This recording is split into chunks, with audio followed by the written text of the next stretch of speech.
자, 이 오늘 이제 말씀을 통해서 이제 우리 구역장님들에게 또 우리 모든 성도님들에게 또 하나님이 주시고자 하시는 말씀은, 올해가 무슨 해죠? 말의 해잖아요. 그런데 오늘 우리가 읽은 이 야고보서, 물론 이제 그 말은 아니고 이제 말의 중요성, 이 말이 얼마나 중요한가. 특별히 우리 구역장님들 이렇게 또 구역을 어거하시고 또 이렇게 돌보실 때에 참 우리 구역장님들의 그 말 한마디 한마디가 참 얼마나 소중하고 중요한가.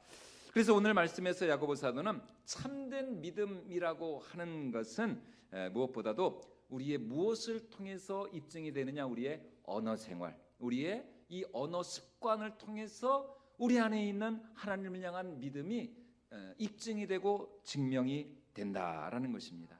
왜냐하면 우리의 이 말이라고 하는 것은 어떤 단순한 어떤 그런 예절, 도덕 그런 문제가 아니라 우리의 영혼이 죽고 사는 아주 근본적인 것이 바로 우리의 말에 있기 때문입니다. 먼저 오늘 1절 말씀에서 야고보는 이러한 말의 문제를 무엇과 연관을 시키느냐? 선생의 자격과 연관을 시킵니다. 자, 우리 1절 말씀 다시 한번 함께 읽어보도록 하겠습니다. 내 형제들아, 너희는 선생된 우리가 더 큰 심판을 받을 줄 알고 선생이 많이 되지 말라. 아마도 이 야고보 사도가 살았던 초대교회죠. 초대교회 당시에 많은 사람들이 이제 선생, 교사, 지금으로 말하면은 목사나 전도사가 이렇게 되려고 했던 것 같아요. 제가 2001년에 저 양지에 있는 총신대 신대원에 입학을 했는데요. 그때 경쟁률이 한 4대1 정도 됐습니다. 한 300명 정도 뽑았으니까 한 1200명 정도가 이제 지원을 한 것이죠. 그런데 이제 지금은 거의 한 20여 년, 20몇 년 이제 지난 지금은 또 이제 상황이 많이 달라져 가지고 지금은 거의 이제 정원을 겨우 이렇게 채우는 그런 수준으로 알고 있습니다. 자, 그런데 지금 야고보가 하는 말이 뭡니까? 웬만하면 너희는 선생이 되지 말라. 선생. 제가 이 신대원에 들어갈 쯤에 이 말씀을 제가 알았다면은 참 제가 다시 한번 참 금식기도하면서, 그때는 이 말씀이 잘 안 들어왔거든요. 자, 왜 선생이 되지 말라 그럽니까? 그는 가르치는 자가 마지막 날 우리 하나님 앞에서 그렇지 않은 일반 이 성도들, 그리스도인들보다도 더 엄격하고 더 엄중한 하나님의 심판을 받기 때문이라는 것입니다. 그러니까 하나님의 심판이라고 하는 것이 이렇게 절대평가가 아니라는 겁니다. 이 말씀에 의하면은 상대적으로. 그러니까 목사나 저 같은 목사나 이 가르치는 자들은 우리 하나님으로부터 더 엄격한, 당연히 그럴 수밖에 없죠. 맨날 하는 일이 말씀을 연구하고 설교 준비하고 설교를 전하고 이렇게 살아라. 그러면서 정작 제 자신은 이 말씀대로 살지 않으면 당연히 그건 하나님 앞에서 위선자가 되는 것이고 더 큰 심판을 받을 수밖에 없는 것이죠. 그런데 이제 오늘 야고보 사도는 우리에게 이 가르치는 자에게는 자신이 가르치는 그 자들의, 가르침을 받는 사람들의 그 영혼과 그들의 미래가 이 가르치는 자의 무엇에 있다고요? 말에 있기 때문이라는 것입니다. 다시 말해서 이 가르치는 자의 그 권위와 권세는 무엇을 통해서 나타나느냐? 그의 말을 통해서, 특별히 그가 가르치는 그의 이 가르치는 그 행위, 이 설교, 이 그의 가르침을 통해서 나오기 때문입니다. 이제 저는 지금도 생각나는, 물론 이제 몇 분 선생님들이 계시지만 저는 참 지금도 이제 생각나는 선생님 한 분이, 제가 중학교 3학년 때 그때 저희 반 담임 선생님이 국사 선생님이셨는데 그 선생님이 아직도 저는 기억에 남습니다. 왜냐하면은 그 당시 이제 중3이었는데 그 당시 좀 공부가 좀 잘 안 됐거든요. 그리고 이제 한창 이제 사춘기였고 또 고등학교 진학에 대한 또 그런 스트레스도 받고, 그런데 그 선생님이 어느 날 그냥 갑자기 하여튼 무슨 상황이었는지 잘 모르겠어요. 하여튼 그 애들 다 있는 데서 저를 이렇게 딱 가르치면서, 저 친혁이가 저력이 있어, 저력이. 저보고 저력이 있다고 그렇게 칭찬을 해주신 겁니다. 근데 이제 그 말이 저에게 굉장한 도전이 되었고 또 위로가 되었고 그 말이 아주 힘이 됐어요. 그래서 이제 그 슬럼프를 잘 넘기고 이제 제가 계속해서 또 이제 학업을 이어갈 수 있는 어떤 그런 동력이 되었던 것이죠. 이처럼 이 가르치는 자의 그 말 한마디, 어떻게 보면 우리 자녀들에게는 사실 선생님의 말보다도 오히려 이제 부모님의 말보다도 오히려 이 교사, 선생님의 그 말 한마디가 훨씬 더 이 권위가 있고 영향력이 있다라는 것입니다. 그러니까 참 우리의 자녀들이 훌륭한 스승을 만나고 또 우리도 마찬가지입니다. 우리가 어디를 가든지 정말 이런 좋은 스승, 좋은 선생님, 좋은 어떤 그런 사람을 만나는 게 참 얼마나 큰 복인지 모릅니다. 그러면은 이거를 오늘 우리에게로 적용해 볼 때에 누가 정말 좋은 구역장인가?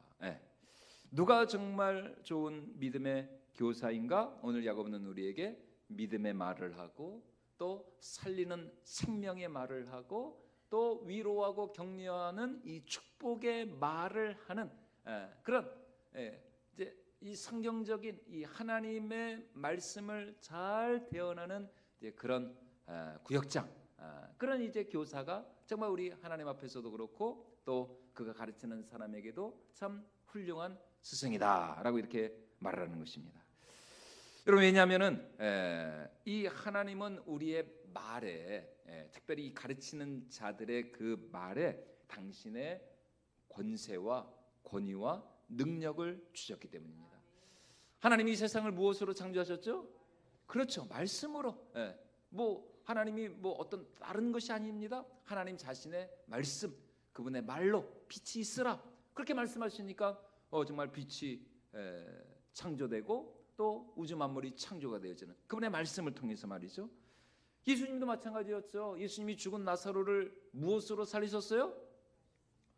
뭐 예수님이 나사로 뭐 무덤에 가가지고 뭐 거기 안수하고 뭐 이런 게 아니잖아요. 그냥 무덤 밖에서 나사로야, 나오라. 그분의 그 말씀 큰 소리로 나사로야 나오라. 예수님의 그 말씀이 생명의 능력이 되어서 죽은 나사로를 다시 살린 것입니다. 얼마나 이 하나님의 말씀에 능력이 있는 것입니까? 그런데 오늘 우리 하나님은 당신의 형상으로 창조된 우리에게도 동일한 말의 권세와 말의 권위, 이 능력을 우리에게 주셨다는 것입니다. 그래서 하나님은 우리를 이 언어적인 존재로, 언어적인 존재, 말하는 존재로 우리를 지으셨다는 것입니다.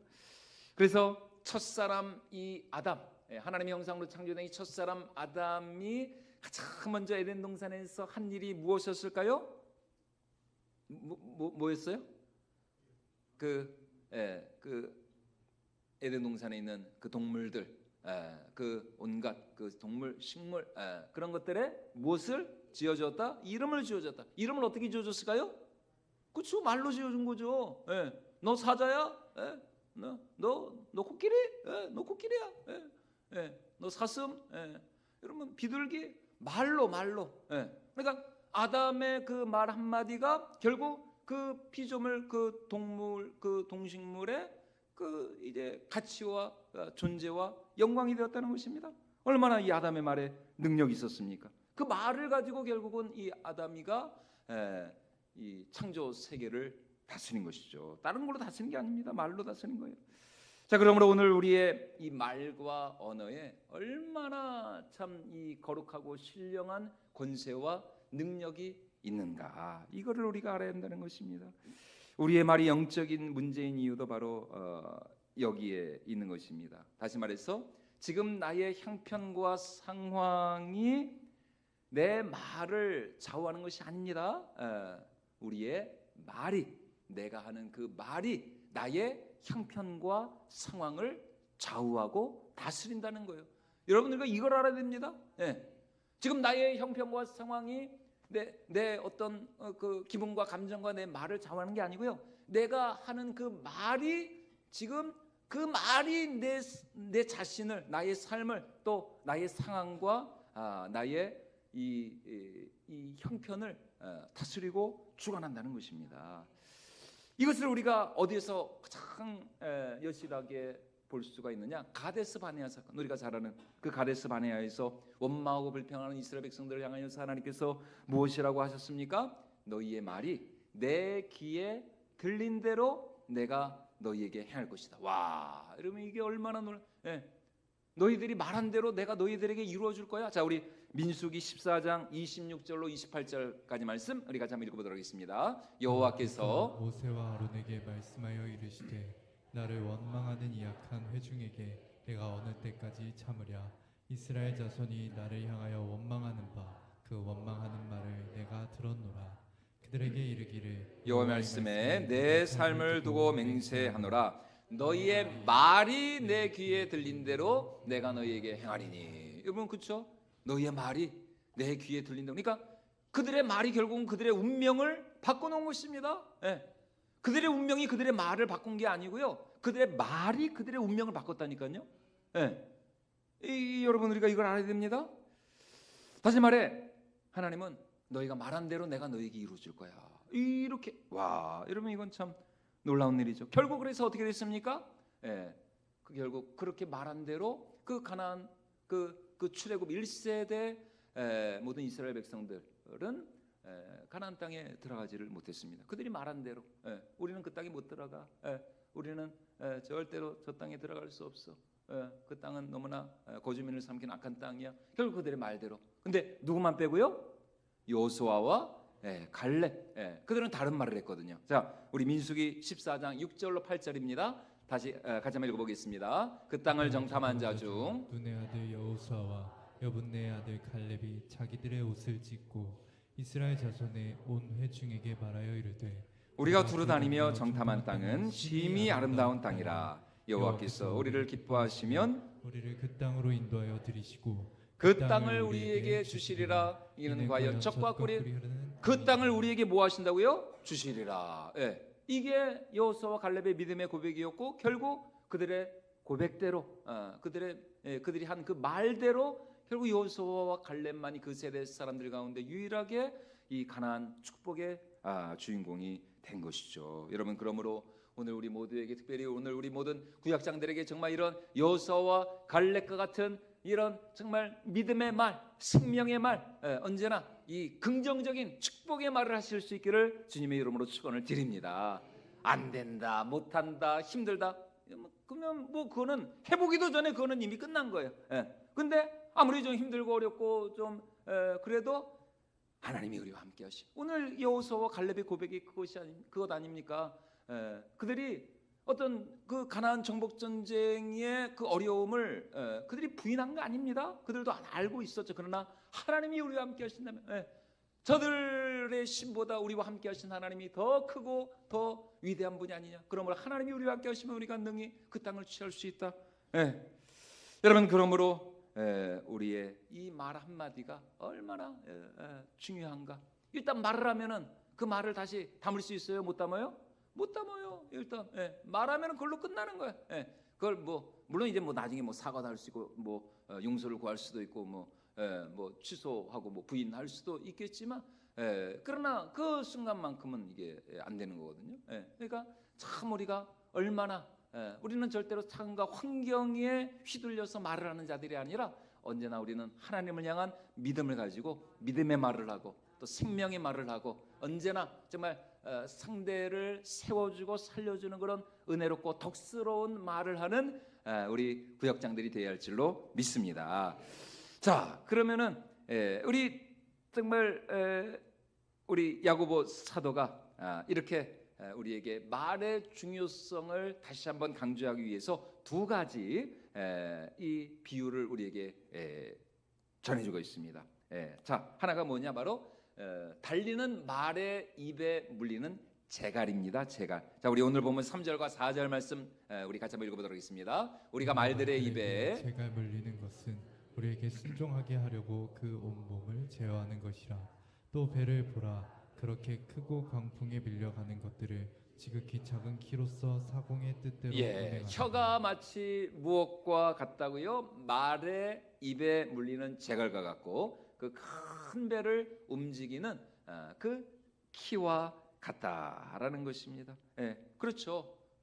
말은 언제나 그 제갈에 그 입에 물린 그 제갈을 가지고 이제 멈추기도 하고 달리기도 하고 천천히 가기도 하고, 배도 마찬가지죠. 아무리 뭐 정말 뭐 어선뿐만이 아니라 저 큰 정말 축구장 몇 배 크기에 달하는 그 항공모함도 결국은 조타실에 있는 그 작은 그 키를 가지고 그 핸들로 움직이고 제어하는 것 아닙니까? 근데 우리의 무엇이 그것과 같다? 우리의 혀가 같다는 것이에요.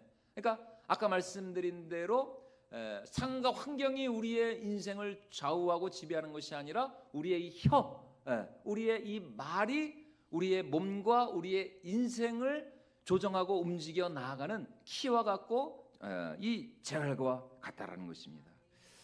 다시 말해 우리가 말하는 대로 그 조타실에 있는 그 키가 움직이는 대로 결국 그 엄청나게 커다란 배가 가는 것 아닙니까? 마찬가지로 우리가 말하는 대로 우리 인생이 그렇게 간다는 겁니다. 늘 원망하고 불평하고 늘 부정적으로 그러면은 뭐 어쩔 수 없어요. 그렇게 되는 겁니다. 그러나 힘들고 어려운 상황 속에서도 항상 긍정적으로 항상 이렇게 생명의 말을 하고 또 믿음의 말을 하는 그 사람은 결국 그 믿음대로 내 믿음대로 될지어다 예수님 말씀하신 것처럼 우리가 믿음으로 말한 그대로 우리의 삶이 이끌어 가게 된다라는 것입니다.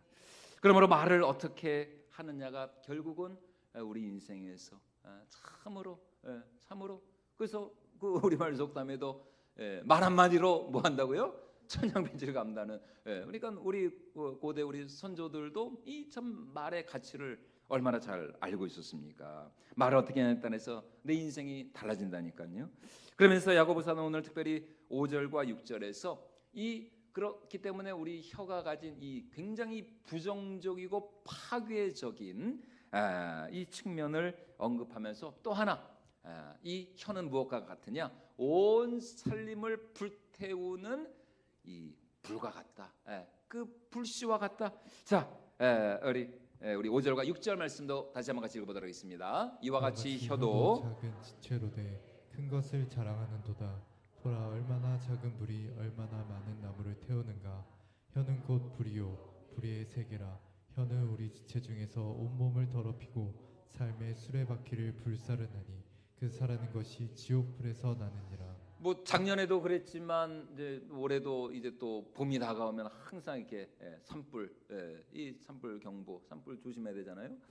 작년에도 그 안동이 얼마나 그 지역에 얼마나 큰 화마가 들이닥쳐서 큰 피해를 입었어요. 근데 뭐 항상 그렇지는 않겠지만 대부분 이렇게 뉴스나 이런 걸 보면은 대부분 그 산불이 뭐 때문에 일어납니까? 담배꽁초. 여러분 우리 구역장님들은 담배를 끊으시기 바랍니다.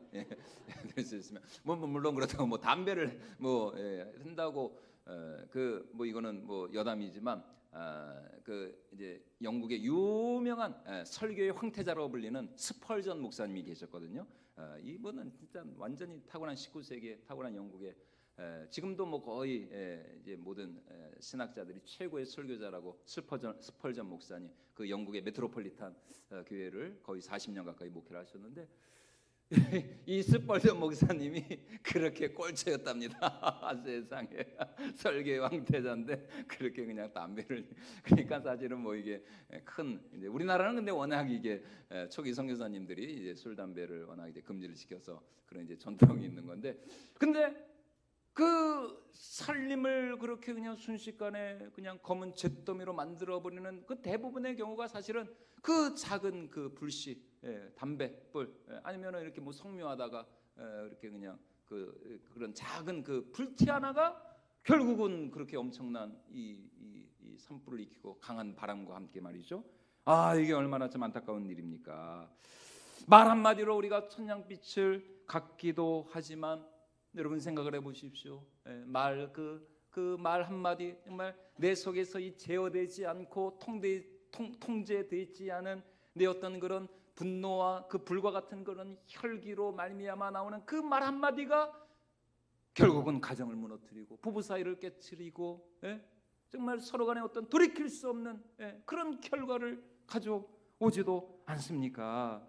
그러니까 참 이거를 자나깨나 불조심, 말조심이라는 말처럼 우리는 자나깨나 우리는 말조심, 말조심. 말을 잘하면 참 그게 듣는 이에게 양약이 되고 그게 생명이 되는데 또 이 말을 너무 잘못하면 그게 상대를 죽이는 칼이 된다니까요.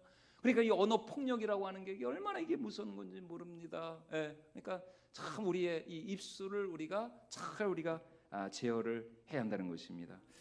여러분 혹시 뭐 오래된 일이긴 한데 그 유명한 우리나라에서 가장 유명하지 않았을까요? 탈옥수 중에 누가 있어요? 신창원. 어떻게 그렇게 잘하세요? 신창원 그렇죠. 뭐 가장 거의 뭐 안 잡혔잖아요. 끝까지 안 잡히다가 이제 나중에 그냥 어떻게 실수로 신창원이 여러분 이런 말을 했습니다. 어머니가 어렸을 때 돌아가셨어요. 이 신창원이가 사실 불우한 환경에서 자랐죠. 어떤 제대로 된 양육을 못 받았습니다. 근데 그가 나중에 잡히고 나서 이런 말을 했습니다. 이런 말을 지금 나를 잡으려고 아니 이거는 이제 잡히기 전이었겠군요. 지금 나를 잡으려고 군대까지 동원했잖아요. 군대까지 그 당시에 지금 나를 잡으려고 군대까지 동원하고 엄청난 돈을 쓰는데 사실 나 같은 놈이 태어나지 않을 수 있는 딱 한 가지 방법이 있었다는 것입니다. 내가 초등학교 때 그러니까 이 신창원이 초등학교 시절에 나를 가르쳐 주셨던 그 내 담임 선생님이 나한테 내 머리 한번 쓰다주면서 아이고 우리 창원이 참 착하다. 어머니가 안 계신데도 참 이렇게 학교도 잘 나오고 내 머리 한 번만 쓰다듬어 주셨으면 내가 여기까지 오지 않았다는 것입니다. 그런데 5학년 때 이 신창원 초등학교 5학년 때 그때는 이제 국민학교였겠죠. 5학년 때 그 담임 선생님이 말이죠. 이거는 뭐 말을 하면 안 돼. 야 이 XX야. 돈도 가정. 그러니까 그 당시에는 뭐 이런 육성회비 이런 거 있었잖아요. 그러니까 집안이 그러니까 뭐 당연히 그런 건 잘 못 냈겠죠. 야 이 XX야 돈도 안 가져오고 너 같은 놈이 뭐하러 학교를 다녀 빨리 그냥 꺼. 참 어떻게 참 그 선생님은 그 참 선생이라고 할 수가 있겠는가. 그렇게 이제 소리를 쳤다는 겁니다. 그러면서 이 신창원이 하는 말이 그때부터 내 안에 악마가 자라기 시작했다는 거예요. 그때부터 초등학교 5학년 그때부터 우리가 생각하기는 아유 뭐 조그만 애가 뭐 그런 말 하면 근데 그게 아니었다는 거예요. 그때부터 자기가 그렇게 됐다는 겁니다. 여러분 그러니까 우리가 정말 우리가 물론 이제 다른 것도 뭐 우리가 참 절제해야겠지만 우리가 조심하고 주의하고 철저해야 될 게 우리의 입술, 우리의 말, 정말 해야 할 말이 있고 안 해야 할 말이 있고, 참 이런 걸 생각할 때는 참 저도 할 말이 없으면 저도 부끄러워요. 저도 참 여기 있는 저희 집사람이 아이고 너나 잘해라 지금 그런 표정으로 비웃지 마시고. 그렇습니다. 저도 날마다 회개합니다. 저도 저도 참 부끄럽죠. 우리 애들한테도 그렇고. 참 이게 그러니까 참 얼마나 우리의 이 입술. 그러니까 아예 그럴 때는 입을 그냥 말을 안 하는 게 낫죠. 자리 침을 한번 그냥 꿀꺽 삼키고. 또 조금 지나면 사실 또 좀 그 감정이 좀 이렇게 누그러지고 사라지잖아요. 그러니까 참 그럴 때는 물론 이것도 인력으로 안 됩니다. 하나님이 도와주셔야죠. 그 순간에 그렇게 그냥 막 화가 나고 그러는데 이거를 이게 우리 힘으로 절제가 안 되죠. 그러니까 하나님이 도와주셔야 되고 그러니까 우리가 날마다 참 하나님의 은혜를 구해야 하는 것입니다. 왜냐하면 그런 부정적인 그런 말들이 결국 오늘 야고보 사도 말씀처럼 우리 영혼을 더럽히고 우리 이 인생의 수레바퀴를 불태우는 그런 파괴적인 그런 폭력적인 수단이 될 수가 있기 때문이라는 것입니다. 그래서 그 사도 바울의 그 모든 서신 중에서 가장 교회론의 정수를 보여주고 있는 에베소서. 이 에베소서는 그리스도의 몸된 교회의 그 영광성을 아주 탁월하게 잘 말씀한 책이 에베소서거든요. 그런데 이 에베소서 말씀에서 사도 바울은 우리가 주님의 이 영광스러운 주님의 몸된 교회, 주님의 피값으로 주고 사신 이 교회를 우리가 정말 아름답고 영광스럽게 세우기 위하여서 가장 중요한 것이 무엇이냐? 우리가 영혼을 살리고 또 우리 구역장님들, 우리 구역 식구들을 세우고 양육하고 정말 우리 교회가 더 영광스럽고 아름다운 주님의 몸된 교회로 성장하는 데 있어서 가장 중요한 것이 무엇이냐? 우리의 언어 습관, 우리의 말이라는 것입니다. 말, 선하고 덕스럽고 은혜를 끼치는 말을 하는 것입니다. 그 말들이 모여서 결국은 주님의 몸된 교회를 정말 아름답고 영광스럽고 건강하게 세워나갈 수가 있다는 것입니다. 자, 우리 에베소서 4장 29절 말씀인데요, 같이 한번 읽어보도록 하겠습니다. 무릇 더러운 말은 너희 입에 밖에도 내지 말고 오직 덕을 세우는데 소용되는 대로 선한 말을 하여 듣는 자들에게 은혜를 끼치게. 자, 우리 이어지는 에베소서 5장 4절 말씀도 같이 한번 읽어보겠습니다. 누추함과 어리석은 말이나 희롱의 말이니 땅이 마땅치 아니하니 오히려 감사하는 이렇게 계속 말해주는, 강조하는 겁니다. 항상 감사하고 또 덕을 세우는 데 소용되는 대로 듣는 사람에게 은혜를 끼치는 그런 말을 하고, 우리 사랑하는 구역장들이 정말 이런 생명의 말, 믿음의 말을 할 수 있는 진정한 믿음의 사람들이 될 수 있기를 주님의 이름으로 축원을 드립니다. 올해는 우리가 한번 결단을 했으면 좋겠습니다. 우리의 입에서 그 가데스 바네아에서 반역했던 이스라엘 백성들처럼 원망과 불평의 말들을 다 몰아내버리고 오늘 에베소에서 사도 바울이 우리에게 말씀하고 있는 것처럼 우리는 어떤 말을 하고요? 감사하는 말. 여러분, 좋을 때야 누가 감사를 못해요. 근데 힘들고 어려울 때도, 일이 내 뜻대로 잘 안 될 때도 그래도 역설적으로 우리가 감사하는 겁니다. 그래도 하나님이 하실 거야. 하나님이 나와 함께 하시잖아. 하나님이 반드시 내 삶을 축복해 주시고 우리 가정을 축복해 주시고 하나님 반드시 내 삶을 통해서 당신의 영광을 나타내 주실 거야. 여러분, 이런 정말 역설적인 믿음의 말, 긍정의 말, 이런 은혜의 말들을 통해서 누구를 먼저 기쁘시게 드려요? 하나님을 먼저 기쁘시게 드리고, 하나님께서 우리의 그 말을 받으시고 반드시 우리의 그 입술의 고백대로 우리 삶 가운데 놀랍게 역사해 주실 줄로 믿습니다. 여러분, 그러므로 오늘 우리 구역장들의 입술이 언제나 성령 하나님께 사로잡힌 우리의 입술이 항상 성령으로 충만한 입술이 될 수 있도록 우리가 기도해야 됩니다. 그러니까 우리 구역장님들은 다른 물론 뭐 많은 기도의 제목들이 있지만 먼저 하나님 저의 입술을 주장하여 주시고 구역 모임 때나 또 우리 구역원들 구역 식구들 항상 사랑으로 권면하고 항상 위로하고 격려하고 칭찬하고 아이고 왜 그것밖에 못해 그냥 아이고 이게 뭐냐 구역 식구들 여러분 너무 이렇게 몰아치지 마시고 다그치지 마시고 좀 여러분 마음에 안 들고 좀 여러분들을 힘들고 어렵게 해도 그래도 정말 이 예수님의 마음, 우리 선한 목자 되신 목자장 되신 예수님의 그 마음, 어미의 마음을 가지고 여러분 구역장이 사실은 정말 준 목사입니다. 구역장이 사실은 구역장 우리 뭐 교사 선생님들도 마찬가지지만 우리 구역장님들이 결국은 결국 목회자의 역할을 대신하는 겁니다. 그러니까 참 우리 구역장들의 상급이 크겠죠. 저야 뭐 당연히 목사니까, 저야 뭐 당연히 교회에서 사례를 받고 일을 하는 사람이니까 뭐 저야 뭐 저는 뭐 별로 상급이 없을 겁니다. 근데 우리 구역장님들은 뭐 돈을 받는 거 아니잖아요. 우리 구역장님들, 그죠? 우리 구역장님들 중에 교회에서 뭐 여러분들한테 사람이 나갑니까? 오히려 여러분 돈을 써가면서 막 구역원들 막 사먹이고 구역원들 막 선물하고 문자 보내고 그러니 얼마나 참 우리 구역장님들 하나님께서 참 귀하게 보실 것인가, 얼마나 영광스럽게 보실 것인가. 그러므로 우리 사랑하는 구역장들이 2026년 올 한 해 정말 구역을 세우고 또 구역원들을 섬길 때에 언제나 우리의 입술이 은혜로운 입술이 되게 해주시고 언제나 덕을 세우는 데 소용되는 대로 선한 말을 하면서 언제나 감사와 또 생명의 믿음의 우리의 그런 언어 습관을 통하여서 우리 구역원들이 은혜를 받고 또 우리 구역이 올 한 해 더 든든히 세워지고 또 우리 구역의 부분을 통해서 우리 건전제일교회가 2020년 올 한 해도 아름답게 부흥하며 세워져 나갈 수 있기를 주님의 이름으로 축원을 드립니다. 이런 생명의 말, 믿음의 말을 하는 우리 믿음의 구역장님들 되실 수 있기를 주님의 이름으로 축원을 드립니다. 자, 우리 찬양 우리 한 장 부르고 우리 기도하면 좋겠습니다. 여기에 모인 우리 찬양하면서 기도의 자리로 나아갑니다.